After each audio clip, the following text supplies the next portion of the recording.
ఒకరోజు ధర్మరాజు శ్రీకృష్ణుణ్ణి ఇలా అడిగాడు. కృష్ణా, విజయాన్ని ప్రసాదించే గొప్ప వ్రతం ఏదైనా ఉందా?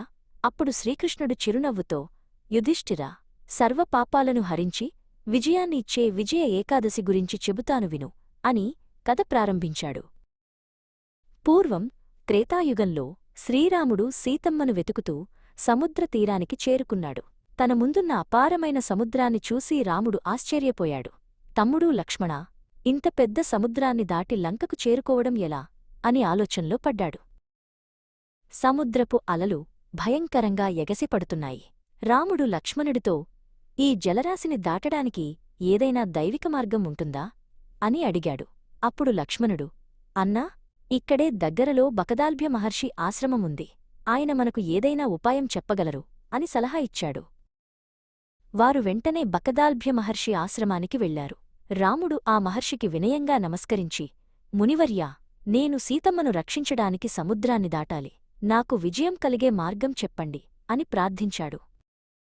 మహర్షి రాముడిని ఆశీర్వదించి ఇలా అన్నారు.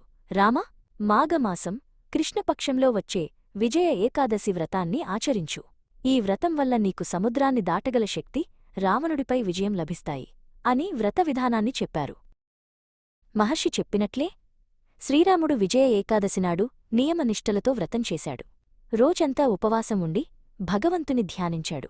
ఆ వ్రత ప్రభావంతో రాముడిలో కొత్త ఉత్సాహం, దృఢ సంకల్పం ఏర్పడ్డాయి. వ్రతం ముగిసిన తర్వాత రాముడు సముద్రంపై వంతెన నిర్మించాలని నిర్ణయించుకున్నాడు. ఆయన హనుమంతుణ్ణి పిలిచి, మనం రాళ్లతో వంతెన కడదాం అని చెప్పాడు. హనుమంతుడు సంతోషంగా, స్వామి, మీ ఆజ్ఞే శిరోధార్యం అని సిద్ధమయ్యాడు.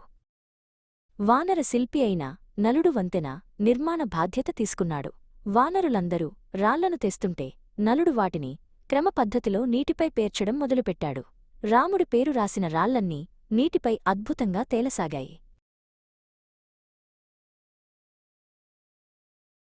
అతి తక్కువ కాలంలోనే రామసేతు సిద్ధమైంది.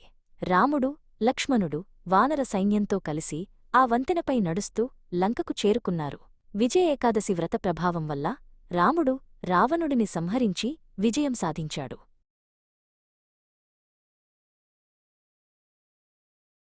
శ్రీకృష్ణుడు ఈ కథను ముగిస్తూ, యుధిష్ఠిరా, చూశావా, శ్రీరాముడే ఈ వ్రతాన్ని ఆచరించి విజయం పొందాడు.